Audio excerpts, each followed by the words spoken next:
Hey everyone, and welcome back to my showcase series where this time I'm going to be focusing on the armor from volumes 4 and 5 so far of Ruby. And it's going to be, again, showing Jaune's armor that I made, clearly. And a lot of what I'm going to be showing initially, especially with this piece, I'm going to be doing one piece of armor, or one kind of aspect of the armor per video. So we're going to start off with the torso armor, which is what your eyes immediately going to be drawn to. So I'm going to be talking about some of the methods and materials that I use to create it, and then go into the more detailing aspects of it, as you can see from the battle damage, which I can't seem to stray away from. So first of all, it's all made from 1/2" EVA foam, and you want to make sure that you're consistent with your foam densities, because there's 3/4 inch and 1/2 inch that are the most popular ones to use. And if you accidentally buy a set of 1/4 inch and a set of 3/4 inch and a set of 1/2 inch, then you won't notice it initially, but once you actually start putting the pieces together, even that 1/4 inch difference, like that, it's very visible. So you want to make sure you're consistent with buying your foam. I've ran into that problems before. I had to restart just because stuff didn't look right. So first of all, every one of these pieces, so this main piece here, here the lower torso armor, and these side plates, while it looks like it's all one piece, they're actually all individual pieces, as you can see on the inside, as reinforced with hot glue. You can see, so most of this was put together with super glue, but the insides are reinforced with hot glue again, just to kind of get that firm feel, I guess. Just make sure it doesn't rip during a con. I don't think it would, but you can never be too careful. You can, but hardly ever get to that point. But yeah, so a lot of how I scaled it was, a lot of people, they'll take like a duct tape mold of their own torso. Honestly, I just kind of stuck some graph paper. I started with this one and I stuck it there, and I just traced out, like, okay, that's vaguely right. I looked at a lot of resource images and like in-show screenshots to see where each point ends up. So like this point is about, near the bottom of the sternum, actually. It's a pretty large piece, and you can see this part, especially like these lines here. I had to kind of adjust the look of it a little bit. It's a little slimmer just because Jaune is actually a surprisingly broad character.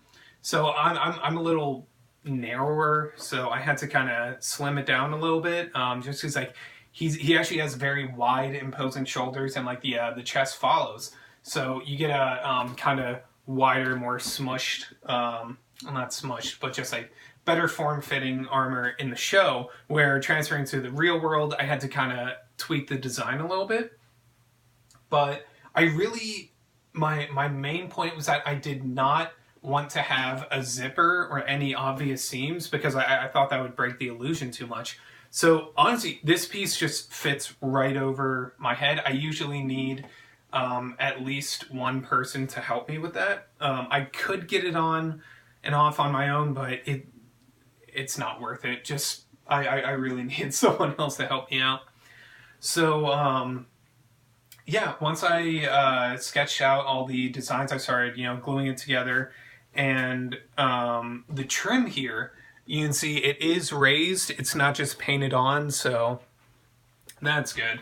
The way I did that, which now I have, I think it's a 6mm or 5mm foam, which would have been the perfect height for the trim, but I didn't have it at the time, so I would just cut out these thin strips and then cut the density in half so that you would get that nice border. And these actually serve to, while also being decorative, they have a purpose. So they actually mask the seams that you would have seen with all these pieces being, individually cut.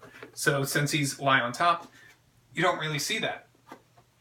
And the inside of this, you can see hopefully you can kind of see, I put a bevel to it, so it doesn't just like cut straight off there. It actually angles it downward, and that's because, and you can see here, a lot of the gold paint is rubbing off because, you know, especially in Ruby, a lot of the armor and clothing is very tight. So this would be riding up like right underneath my armpit, and it was pushing my arm out. So my shoulder kind of had to go out and then down for my arm to sit down. It actually caused a lot of problems with my collarbone.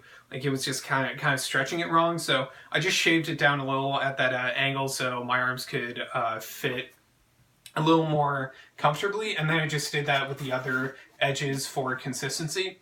And the way I did that, I got a X-Acto knife and I cut it roughly at that, I mean, that's probably like a 30-degree angle. And then, you know, that still looks a little rough, so I got the Dremel and just a sanding bit. I think it was a 180 grit sanding wheel. And that'll really, really clean up a lot of lines. I love using a Dremel on foam now. And as far as painting, I technically didn't even have to paint this white. I sealed it with a spray-on Plasti-Dip, and I love using Plasti-Dip for sealing foam because if you just try to spray paint straight onto foam, it'll kind of sink in, it'll leave these odd areas where some of it seeped into the foam, but some of it sat on top, and then when you go to bend it, it just cracks. So Plasti-Dip is actually very flexible, and thankfully, Jaune's armor is white, so I didn't have to paint on top of it. This is all just Plasti-Dip. Now the gold is about 3 layers of a, I think it's a royal gold acrylic paint. And again, that'll bend with it, so you know you can bend this in, and spray paint sometimes, again, that'll crack. So acrylic usually is pretty malleable to work with. And another detail that I always use for my Jaune armor is this black line on the inside. You know, it just kind of makes it look more like the cartoon or anime, you know, dealer's choice, whatever. And it really just brings that feel of the show into the real world. It's another step in the process that can just really, really tie together a cosplay, because when you have such a hard line from going gold to white, you know, it's very easy to see the flaws. And when you mark over that with the black, you know, it adds a shader line and it serves to clean up the paint job a little bit. So that, I just used a permanent marker, not a Sharpie, but find like a very, very strong, like industrial strength black marker, and that thing will last you a lifetime, especially for these very important lines. So, oh, and again, so I've covered this in previous videos, but to reiterate for those maybe just joining us, the way that I got it to bend, you know, you just use a heat gun, and whatever shape you form it into, it'll generally hold its form. You know, sometimes it can get a little back out of proportion when you wear it. Maybe that'll kind of push it out, but for the most part, just taking a heat gun to the foam and bending it to where you want it, it'll generally keep its shape. So, I think that's it for the core construction. So I will move on to the detailing. Again, like I said, I cannot, for the life of me, seem to get away from battle damaging my armor. Even with the ODST stuff I just did for Halloween, you know, I couldn't resist putting a little bit of blood and weathering on it. So, again, this is part of what I'm calling the Grim Slayer Jaune series, and it's got a lot of blood on it, and you'll see there's a variation of kind of splatter size. So you have this really big one here, and then you have smaller bits. And the way that you want to splatter blood is that most people, I'm going to set this down for a sec. So most people, you know, they'll wet a paintbrush in red acrylic paint. I use a Barn Red that you can find at Walmart. It's a matte finish. It dries really wet and really wet. Okay, it dries really well into that that dried, crusty blood look, and like I said, most people, they'll just kind of flick it onto the armor. But when you flick, you're still kind of following through, so you're not getting as much paint off as you need to. But if you can get the brush to come to an abrupt stop, the brush will stop, but the paint will keep going. That's the idea with the flicking it, but you don't get that when you're just using your hand. So if you can get like a cylinder, like a wooden dowel or a piece of plywood or something, you can even use your hand, but it starts to hurt after a while. You just hit the paintbrush against a hard object, and that'll immediately stop the brush, but the paint keeps going. So that's where you get those real visceral splotches of blood that can really, really tie a costume together. Like right there, I love that stuff. So the scratches, especially the gouges from like a Beowulf or an Ursa right here, those are just done with a utility knife, You just go at an angle this way, then an angle that way, and you just kind of make it into a V. So it's like if you've seen Attack on Titan, it's like if you're going for that nape of the neck, you just get one cut going one way, one the other, and it makes that nice even gouge. And honestly, this stuff is supposed to look very organic. So you can have one angle that's very, very acute and one obtuse, just to get some variation in where the scratches happen. And something else you can play around with, you make a story for it, Like, again, like this was probably from a Beowulf or something.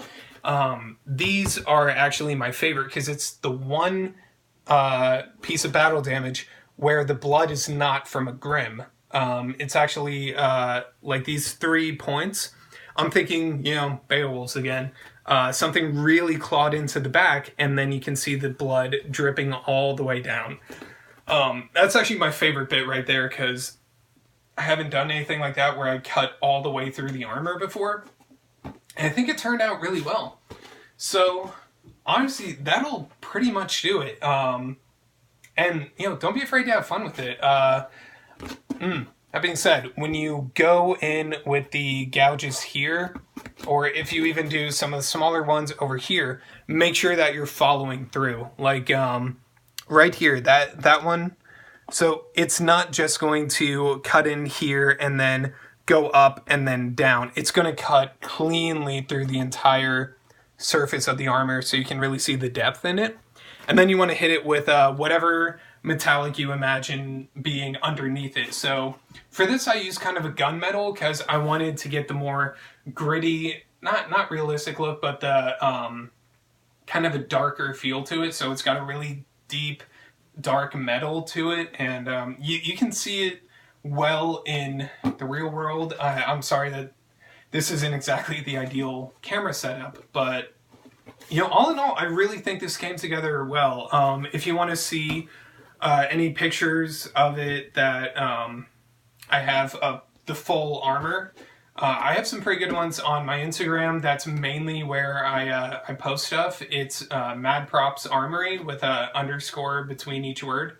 And I think that'll do it for this iteration of the showcase series. So let's see. What can we focus on next week? You know what? Ooh, I'm going to go for this. So next week we'll be covering how I made the pauldron. It's got a couple nifty little tricks to it. So stay tuned and I will see you around. Thank you.